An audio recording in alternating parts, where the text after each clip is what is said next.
contrast to the 2009 proposal.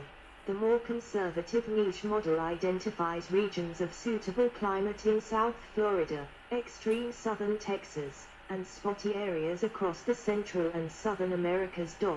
32. However, the use of this model has been criticized for the overfitting of data from excess variables and the misidentification of full-blood pythons as Burmese pythons.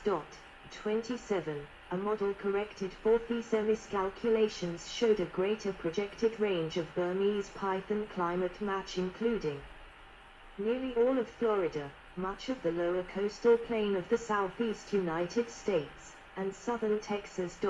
27. A severe freeze in the southeastern United States during January 2010 provided additional insight into the threat of Burmese python range extension.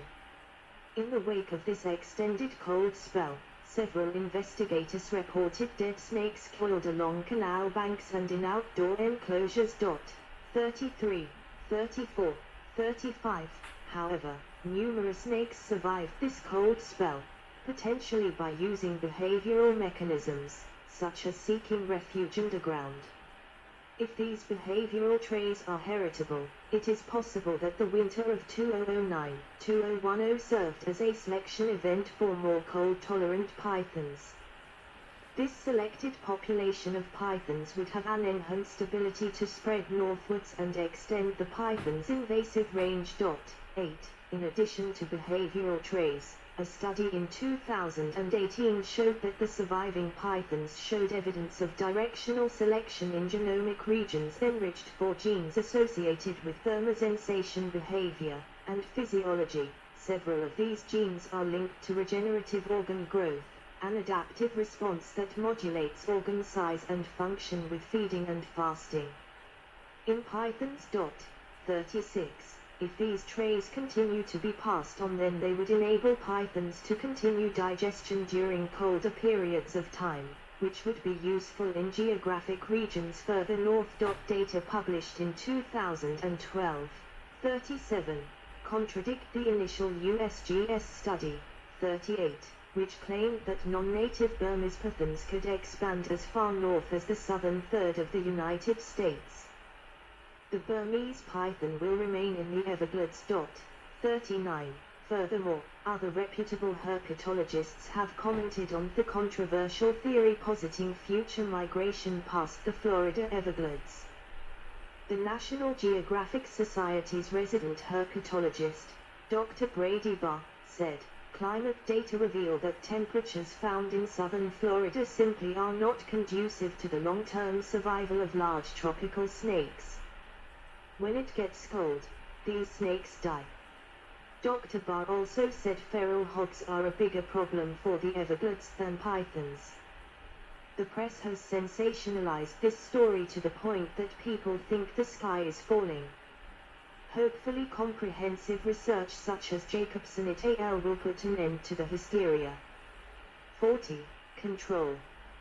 Several methods have been proposed to control the thriving Burmese python population in Florida because much of the python's introduced range includes areas inaccessible to humans. Unfortunately, all strategies proposed thus far have resulted in only limited success. For example, numerous people have suggested using dogs to detect pythons. A 2011 assessment of detection dogs as a mode of python removal determined that the success of a dog search team, 73%, was not significantly greater when compared to human search teams, 69%, in controlled plot searches. 41. Thick vegetation, which can both reduce visibility and hold odors, limited the efficacy of both human and dog searches within the plots. However, the dog search team was significantly more successful in canal searches, 92%, and was capable of covering 3 times the distance of human searches. 41. Despite the potential of dog search teams to detect free-ranging pythons, several impracticalities prevent the widespread use of dog search teams, including feeding opposed to released dogs in the Everglades, limited efficacy of chemoreceptive cues in the shallow waters of the Everglades, and extensive limestone substrate that would hinder movement. 8. The greater cost of a dog search team as compared to human searchers is an additional consideration. 41. In the second week of December 2020, this program had its first success. 42. The Burmese python system also poses challenges to trapping efforts. Trapping, a traditional method of snake capture, can include both the use of a device with an inescapable funnel and a drift fence that directs snake movement towards the trap. It is crucial that drift fences are inserted several inches into the ground in order to ensure that snakes cannot bypass them, but the hard limestone foundation of the area would make construction of adequate drift fences difficult. Additionally, a python moves infrequently because of its predation habits and thus is less likely to crawl into a trap. Finally, the immense area occupied by the Burmese python undermines the utility of extensive trapping. Trapping could be practical on a smaller scale if critical areas were targeted. 8. Biocontrol, or biological control, of pythons, has also been proposed by several scientists, likely because of low detectability of pythons. Traditionally, biocontrols use a virus, parasite, or a bacterium that is selective to the target species in order to reduce the population size. 43. If the pathogen is not species-specific, it could harm other species. Given that biocontrol methods present a non-trivial and somewhat unpredictable risk to the area's delicate ecosystem, additional research and careful deliberation are necessary before such techniques are used. One of the possible ways of biocontrol is reintroduction of native predators. For example, jaguars had lived in Florida during the Pleistocene, but became locally extinct. These big cats can kill and eat large snakes. Their diet in South America includes anacondas. Beyond the scientific community, the use of bounty hunters has received a great deal of support from officials and the media, but results have been disappointing. The 2013 Python Challenge, a month-long event with cash incentives for python captures sponsored by the Florida Fish and Wildlife Conservation Commission, resulted in only 68 total python captures by 1,600 registered participants. 44. Another hunt was nonetheless held in 2016, resulting in 106 pythons captured by over 1,000 participants. 45. Some participants in the state-sponsored hunts have had snakeskin products made from the carcasses. 45. But hunting the animals for food is not recommended, as many top-level predators of the Everglades have dangerously high levels of mercury through bioaccumulation, the pythons being no exception. Environmental chemist Dr. David Krabbenhoft of the U.S. Geological Survey tested tissue samples from a collection of frozen python tails maintained by scientists at Everglades National Park. Analysis of more than 50 samples yielded up to 3.5 ppm of mercury. The state of Florida considers fish containing more than 1.5 ppm of mercury unsafe to eat. 46.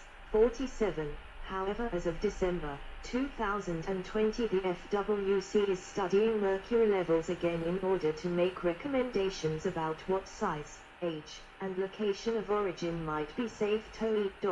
48. 49. 50. The eggs are edible.